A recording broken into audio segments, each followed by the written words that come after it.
بسم اللہ الرحمن الرحیم۔ محترم ناظرین السلام علیکم۔ آج کی ویڈیو میں ہم پیغمبر اسلام صلی اللہ علیہ وآلہ وسلم کی زندگی کے پہلے 2 سال کے واقعات بیان کریں گے، جس میں آپ کا عقیقہ اور اس کے بعد جناب حلیمہ سعدیہ کے سپرد کیے جانے کا واقعہ بھی شامل ہے۔ ایک یہودی عالم جو مکے میں آیا ہوا تھا، جب اسے پتہ چلا کہ حضرت عبد المطلب کے ہاں پوتے کی پیدائش ہوئی ہے تو وہ حضرت عبد المطلب کے پاس آیا اور بے چین ہو کر ان سے کہا کہ ایک مرتبہ میں اس بچے کی زیارت کرنا چاہتا ہوں۔ جناب عبد المطلب اس عالم کی بے چینی کو دیکھتے ہوئے پیغمبر اسلام کو ایک گہوارے میں لے کے آتے ہیں۔ یہودی عالم کی نگاہ اس بچے پر پڑی اور بے اختیار چیخ ماری کہ یہی وہ بچہ ہے جو اللہ کا آخری رسول ہے، اور اس کی وجہ سے بنی اسرائیل سے نبوت ختم ہو گئی۔ مکے والے جو پہلے ہی حضرت عبد المطلب سے جلے بیٹھے تھے، جب انہوں نے دیکھا کہ جو کاہن آ رہا ہے انہی کے گھر میں آ رہا ہے، جو راہب آ رہا ہے انہی کو بشارت دے کے جا رہا ہے، جو جادوگر آ رہا ہے وہ انہی کی تلاش میں آ رہا ہے، اور ہر آنے والا کوئی خوشخبری دے کے جاتا ہے، کوئی پیشین گوئی کر کے جا رہا ہے، لوگوں کا جناب عبد المطلب اور اس بچے سے حسد بڑھتا جا رہا ہے کہ یہ کیسا بچہ ہے۔ مکے کی سرزمین پر سینکڑوں بچے پیدا ہوئے، مگر اس طرح تو کسی کو اعزاز نہیں ملا۔ یہ ابتدا ہی سے پیدا ہونے والا حسد آگے جا کر مذہبی مخالفت میں بدلا۔ یہودی عالم بے اختیار پکار اٹھا کہ میں نے اس بچے کو پہچان لیا ہے، میں اسی کی تلاش میں مکے آیا تھا۔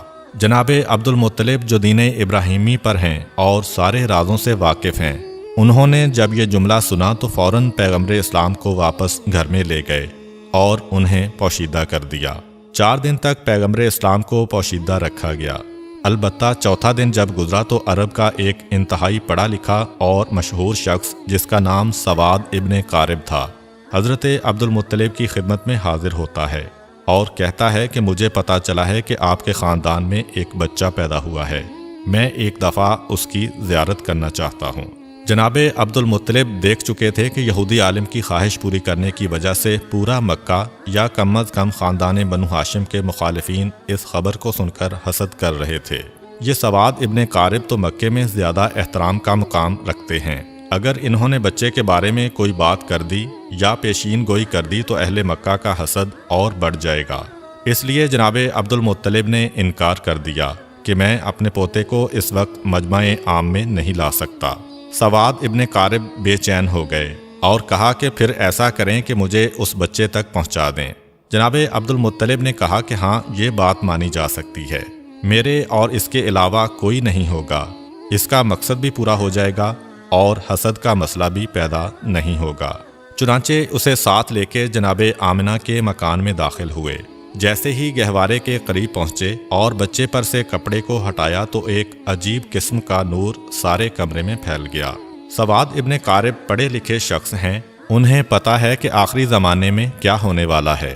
بے اختیار جھکتے ہیں اور اس بچے کے قدموں کو بوسہ دیتے ہیں۔ جناب عبد المطلب کو کہتے ہیں کہ آپ گواہ رہیے گا، میں اس بچے پر ابھی سے ایمان لے آیا ہوں۔ مجھے پتہ ہے کہ میں اس وقت تک زندہ نہیں رہوں گا جب یہ بچہ اعلان رسالت کرے گا، مگر آپ گواہ رہیے کہ میں ابھی اس بچے پر ایمان لا رہا ہوں، کیونکہ مجھے پتہ ہے کہ یہی اللہ کا آخری رسول ہے۔ چنانچہ بنو ہاشم کے علاوہ پیغمبر اسلام کی پیدائش کے بعد سب سے پہلے ایمان لانے والی شخصیت سواد ابن قارب کی ہے۔ یہ واقعہ حضور اکرم صلی اللہ علیہ وآلہ وسلم کی ولادت کے چوتھے دن کا ہے۔ 7ویں دن حضرت عبد المطلب اپنے پوتے کا عقیقہ کرتے ہیں اور سارے مکے والوں کو دعوت عقیقہ میں بلاتے ہیں۔ اس وقت کسی نے حضرت عبد المطلب سے سوال کیا کہ بچے کا نام کیا رکھا ہے۔ حضرت عبد المطلب اور حضرت آمنہ کو پہلے ہی پیغمبر خدا کے نام کی بشارت ہو چکی تھی، چنانچہ انہوں نے فرمایا کہ میں نے اس کا نام محمد رکھا ہے۔ عرب کی سرزمین پر یہ نام نیا تھا، آج تک کسی نے یہ نام نہیں رکھا تھا۔ اس کے لفظی معنی ہے وہ شخص جس کی تعریف کی جائے۔ مکہ والے حضرت عبد المطلب سے کہتے ہیں کہ یہ آپ نے کیسا نام رکھا ہے جو تاریخ میں پہلے کسی نے نہیں رکھا۔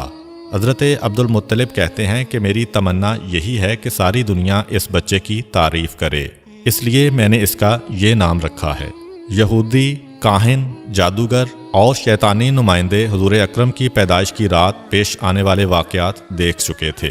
اس لیے وہ اس پیدا ہونے والے بچے کے دشمن ہو گئے تھے اور سوچ رہے تھے کہ اگر یہ بچہ بڑا ہو گیا اور اس نے اعلان نبوت کر دیا تو ہمارے لیے تباہی ہی تباہی ہے۔ ان حالات کے پیش نظر رب کریم کی مصلحت یہ تھی کہ پیغمبر اسلام کچھ عرصہ کے لیے مکہ کی سرزمین سے غیبت میں چلے جائیں تاکہ ان کے دشمن ان کی تلاش میں یہاں تک آئیں تو یہاں سے ناکام ہو کر واپس چلے جائیں۔ پیغمبر اسلام بڑی تیزی سے نشو و نما پا رہے ہیں۔ روایت یہ ہے کہ پیغمبر اسلام 2 مہینے میں بیٹھنے لگے تھے، 9 مہینے میں آپ دوڑنے لگے تھے، 15 ماہ کی عمر میں آپ تیر اندازی کرنے لگے تھے اور 30 ماہ یعنی 2.5 سال کی عمر میں پیغمبر اسلام نوجوانوں سے کشتی لڑتے تھے اور انہیں شکست دیا کرتے تھے۔ اتنی تیزی سے ہونے والی نشو و نما ایک طرف تو اعجاز نبوت تھی اور دوسری طرف یہ مصلحت بھی پوشیدہ تھی کہ آنے والا تو تلاش کرے گا کہ پچھلے سال 12 ربیع الاول کو پیدا ہونے والا بچہ کہاں ہے۔ اس کے ذہن میں یہی ہوگا کہ 1 سال کا بچہ ہے، ابھی چلنے کے قابل ہوا ہوگا۔ چنانچہ اگر پیغمبر اسلام پر اس کی نگاہ پڑے تو شاید وہ نظر انداز کر جائے۔ اس کے ساتھ ساتھ ایسے واقعات بھی پیش آ رہے ہیں کہ نہ جناب آمنہ کو کوئی کام کرنا پڑتا ہے، نہ جناب حلیمہ کو کوئی کام کرنا پڑتا ہے اور نہ دادا حضرت عبد المطلب کو کوئی کام کرنا پڑ رہا ہے۔ جب جناب آمنہ کی نگرانی میں رسول رہے تو وہ حیران ہیں اور جب بی بی حلیمہ کی نگرانی میں رہے تو وہ حیران ہیں کہ جب کبھی ہمارا دل چاہتا کہ ہم ان کو نہلائیں اور ان کے سر میں تیل ڈالیں تو ہم دیکھتے کہ کوئی ہم سے پہلے نہلا کر اور کنگھی کر کے گیا ہے۔ عام بچے سو کے اٹھتے ہیں تو ان کی آنکھوں میں میل وغیرہ ہوتا ہے اور جب یہ سو کر اٹھتے ہیں تو چہرہ بالکل تر و تازہ اور حشاش بشاش ہوتا ہے۔ جب کبھی ہم نے چاہا کہ ان کا لباس بدلیں، پتہ چلا کہ پہلے ہی ان کو کوئی نیا لباس پہنا کے چلا گیا ہے۔ حتیٰ کہ کھانے وغیرہ کے سلسلے میں بھی جس گھر میں گئے وہاں پر پیغمبر اسلام کی وجہ سے رزق پہنچا۔ گھر والوں کے کھانے سے پیغمبر اسلام نے کبھی حصہ نہیں لیا۔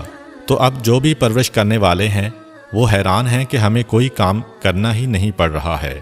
حتیٰ کہ جب بچپنے کی وہ عمر تھی کہ جب عام طور پر قدرتی ضروریات کی وجہ سے بچے کا لباس خراب ہو جاتا ہے، جناب آمنہ اور جناب حلیمہ کہتی ہیں وہ جو ضروری حاجتیں ہیں ان کے نشان بھی ہم نے کبھی رسول اسلام کے لباس پر نہیں دیکھے۔ غرض یہ کہ سارے کام پروردگار عالم کی مصلحت سے طے پا رہے ہیں، مگر دشمنوں کا گروہ مسلسل حضور اکرم کی تلاش میں ہے۔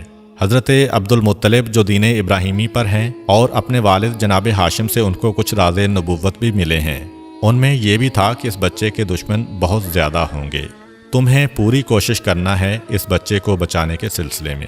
اس مسئلے کی وجہ سے حضرت عبد المطلب پیغمبر اسلام کو مکے سے کسی اور جگہ منتقل کرنا چاہتے ہیں، خاص طور پر جب ان کو پتہ چلا کہ اکثر یہودیوں کے گروہ آتے ہیں اور مکے کے حالات کا جائزہ لے کر چلے جاتے ہیں۔ یہودی بار بار کیوں آ رہے تھے اس کے بارے میں آپ کو بتاتا چلوں۔ دراصل یہودی بہت عرصہ پہلے سے ہی پیغمبر اسلام کی ولادت کو روکنے کی فکر میں تھے۔ عبد مناف پہ حملہ ہوا، جناب ہاشم پہ حملہ ہوا، جناب عبد المطلب پہ حملہ ہوا، جناب عبداللہ پہ حملہ ہوا، مسلسل یہ حملے ہوئے۔ روایت میں ہے کہ جب جناب عبداللہ کی جوانی کا زمانہ آیا تھا تو یہودیوں کی ساری سازشوں کا مرکز یہ تھا کہ کسی طرح انہیں ختم کر دو تو ولادت رسول رک جائے گی۔ یہودی یہ پہچان گئے تھے کہ جناب عبداللہ پیغمبر اسلام کے والد ہیں، اور یہ پہچان حضرت یحییٰ علیہ السلام کے اس کرتے کی وجہ سے ہوئی تھی جو یہودیوں کے پاس تھا، اور جناب عبداللہ کی ولادت کے وقت اس میں سے خون نکلنا شروع ہو گیا تھا۔ انہوں نے سوچا کہ اگر جناب عبداللہ کو شادی سے پہلے قتل کر دیا جائے تو رسول اللہ کی ولادت نہیں ہو سکے گی۔ چنانچہ انہوں نے حملہ کر دیا، مگر وہ حملہ بھی ناکام ہوا اور اسی کے نتیجے میں جناب عبداللہ کی شادی جناب آمنہ سے ہوئی۔ اب جناب آمنہ سے شادی کے بعد یہودی اور پریشان ہو گئے کہ اب کیا کیا جائے، کسی نہ کسی طریقے سے ولادت کے سلسلے کو روکنا ہے، اور اتفاق سے انہیں ایک موقع مل گیا۔ جناب عبداللہ کسی کام کے سلسلے میں مدینے جاتے ہیں، اور مدینہ یہودیوں کا گڑھ ہے۔ چنانچہ روایات سے پتہ چلتا ہے کہ مدینہ میں جناب عبداللہ پہ حملہ ہوا اور زہر کے ذریعے جناب عبداللہ کو شہید کیا گیا۔ اب یہودیوں کو ایک اطمینان تو ہو گیا کہ پیغمبر اسلام کے والد تو شہید ہو گئے، صرف ایک بات کا پتہ کرنا ہے کہ ان کے ہاں کوئی اولاد ہے یا نہیں۔ اگر یہ پتہ چل جائے کہ یہ بے اولاد تھے تو گھر میں جا کر اطمینان سے سونا، اور اگر یہ پتہ چلے کہ ان کے ہاں کوئی اولاد ہے تو پھر اس کے قتل کا انتظام کرنا ہوگا۔ یہودیوں کا ایک گروہ بنا۔ یہ لوگ خاص اس کام کے لیے مدینہ سے مکہ آئے۔ وہاں آ کر تحقیق کی تو اطمینان کا سانس لیا جب پتہ چلا کہ وہ لاولد تھے، ان کے ہاں کوئی اولاد نہیں تھی۔ چنانچہ بڑے اطمینان سے واپس مدینے گئے۔ مدینے پہنچ کر مدینہ سے لے کر شام تک جہاں جہاں یہودی پھیلے ہوئے تھے سب کو یہ خوشخبری پہنچا دی گئی کہ مبارک ہو، ہمارے لیے جو خطرہ تھا وہ خطرہ ٹل گیا ہے۔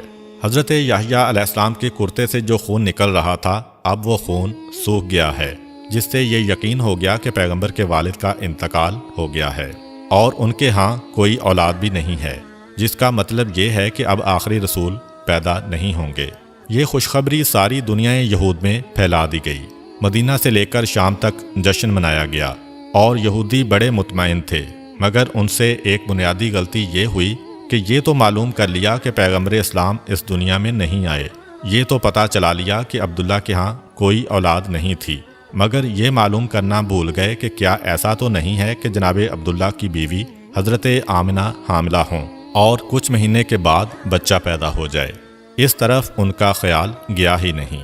یہ دیکھ کر مطمئن ہو کر گھر چلے گئے کہ عبداللہ کے ہاں کوئی اولاد نہیں ہے، لیکن جب 12 ربیع الاول کو عجیب و غریب واقعات پیش آئے، عوام کو اتنی معلومات نہیں ہے، لیکن یہودی علماء پریشان ہو کر بیٹھے ہیں کیونکہ انہوں نے اپنی کتابوں میں پڑھا ہوا ہے کہ یہ سارے واقعات اس زمانے کے ہیں جب آخری رسول پیدا ہوگا۔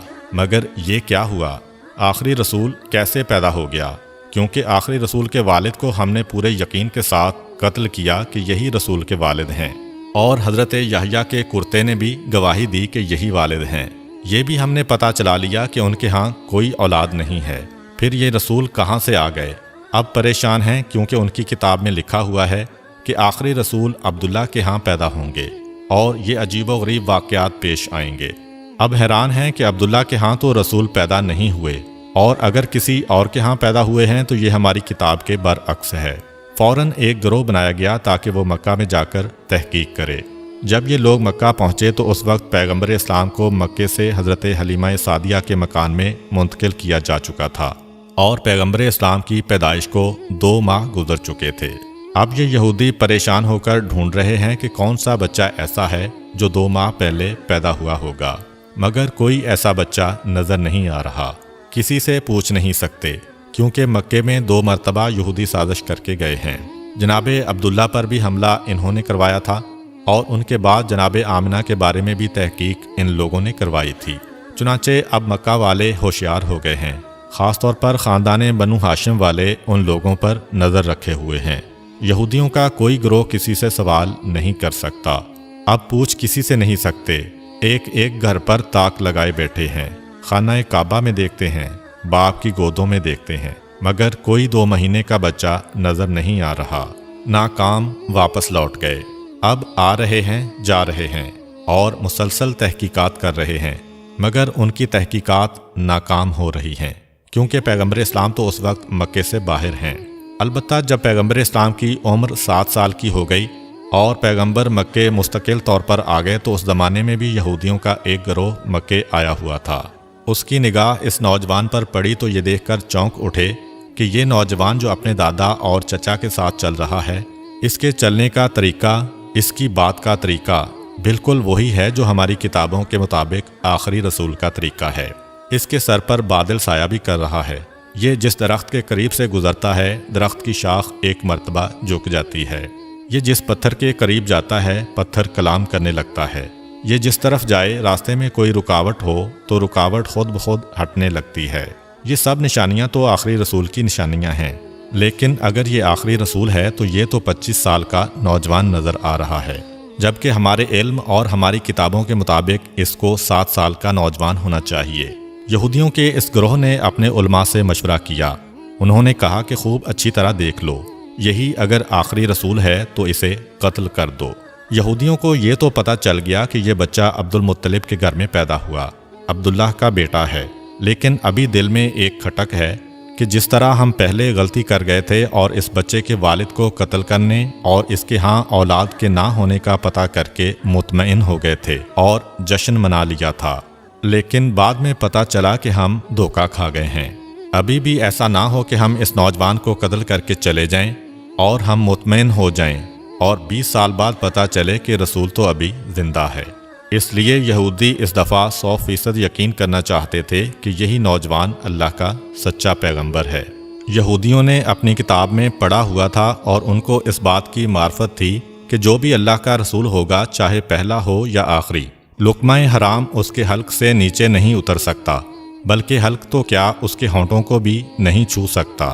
حرام کے علاوہ رزق مشتبہ یعنی ایسا رزق جس کا پتہ نہ ہو کہ حلال ہے یا حرام، وہ بھی رسول کے ہونٹ کو نہیں چھو سکتا۔ چنانچہ انہوں نے ایک بڑا عجیب منصوبہ بنایا۔ مکے میں ایک بیوہ عورت رہتی تھی جس کا نام زبیدہ تھا۔ اس نے ایک چھوٹا سا مرغی فارم بنایا ہوا تھا اور وہ مرغیوں کے انڈے بیچ کے گزارا کیا کرتی تھی، اور جو مرغی انڈے دینے کے قابل نہ رہتی اسے وہ ذبح کرنے کے لیے بیچا کرتی تھی۔ یہودیوں نے سوچا کہ یہ ایک ایسا امتحان ہے جس سے ہمیں یقین ہو سکتا ہے، چنانچہ رات کے وقت زبیدہ کے گھر میں نقب لگا کر کچھ مرغیاں چوری کر کے لائے، اور جو مرغیاں چرا کر لائے ان کے بارے میں 2 نیتیں کیں۔ کچھ مرغیاں چوری کی نیت سے چرائیں اور کچھ کے بارے میں سوچا کہ ہم بعد میں ان کی قیمت زبیدہ کو ادا کر دیں گے۔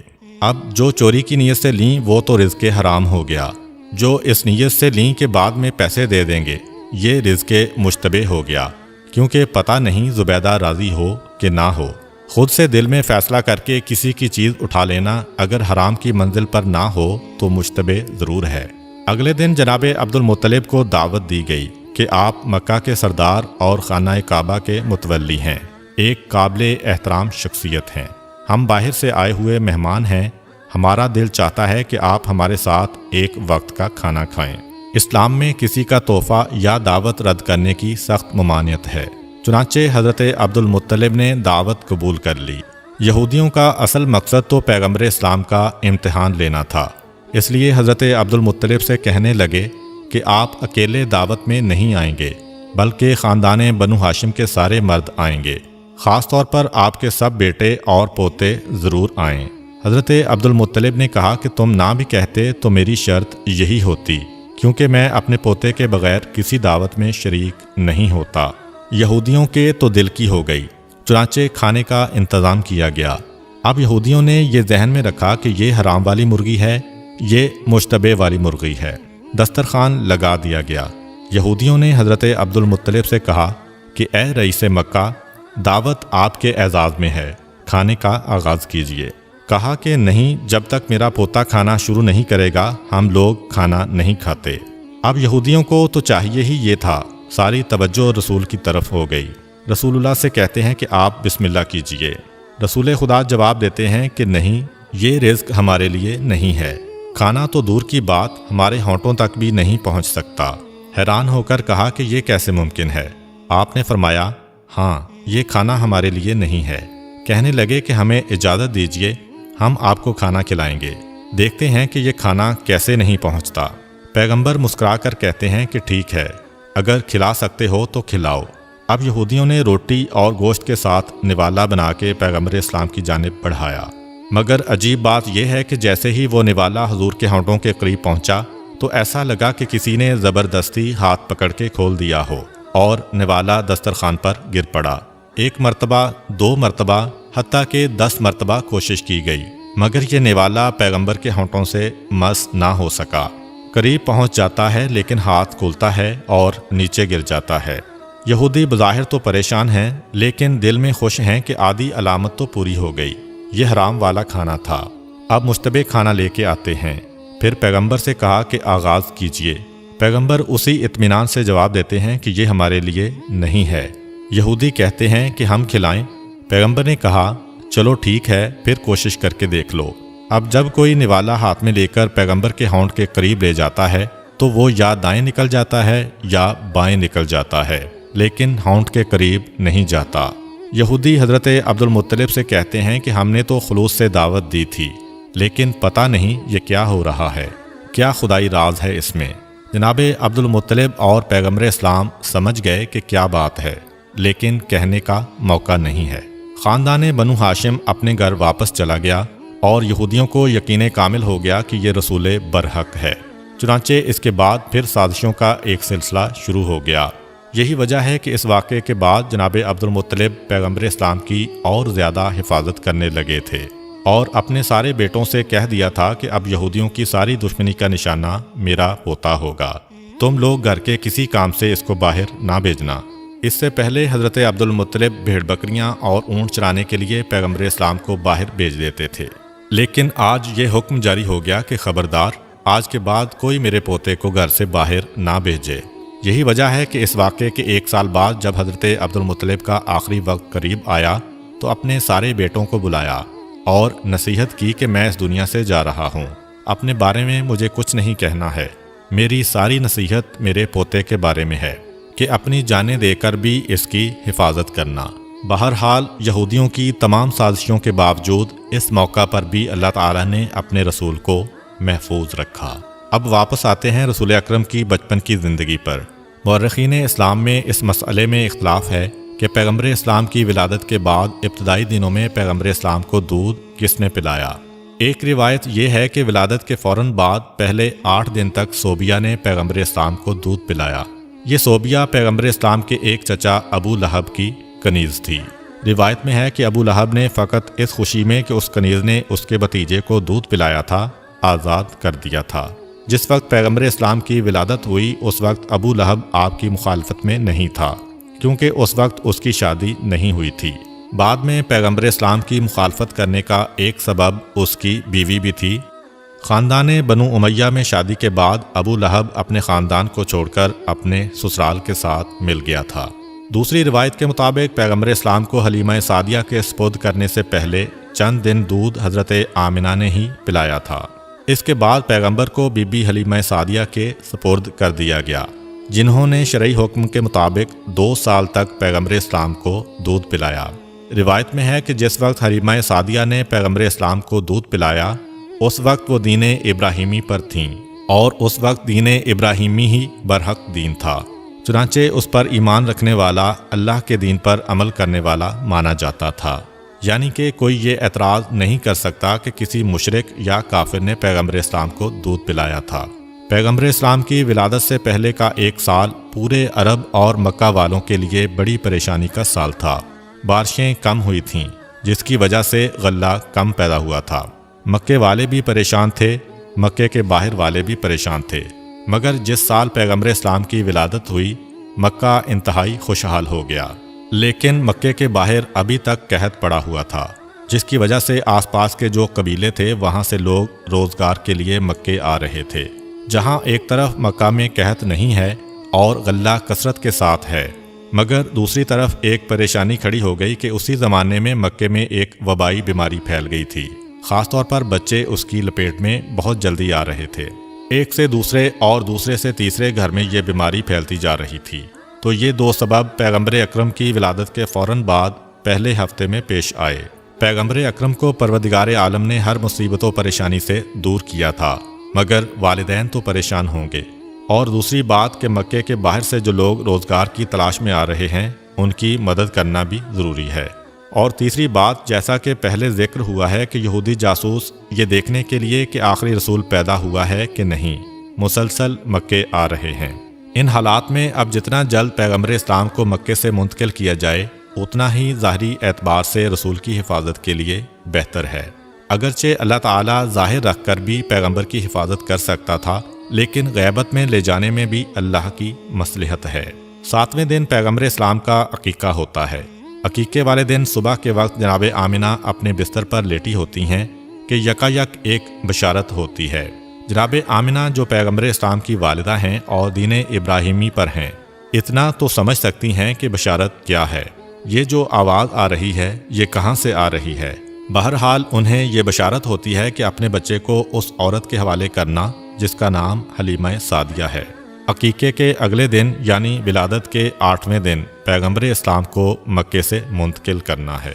جیسا کہ پہلے ذکر ہوا کہ مکے سے باہر قحط پڑا ہوا تھا، لیکن قحط نہ بھی پڑتا تب بھی عربوں کا یہ طریقہ تھا کہ سال میں 2 دفعہ موسم بہار میں یعنی سردی کے فوراً بعد اور موسم خزاں میں یعنی گرمی کے فوراً بعد جو آس پاس کے دیہات تھے وہاں کی عورتیں مکے میں آتی تھیں اور ایک ایک شخص کے دروازے پر جاتی تھیں کہ اگر آپ کا کوئی بچہ ہے تو ہمیں دیجئے، ہم اس کی پرورش کریں گی اسے دودھ پلائیں گی اور جو اجرت طے پائے اس پر بچہ ان کے حوالے کر دیا جاتا۔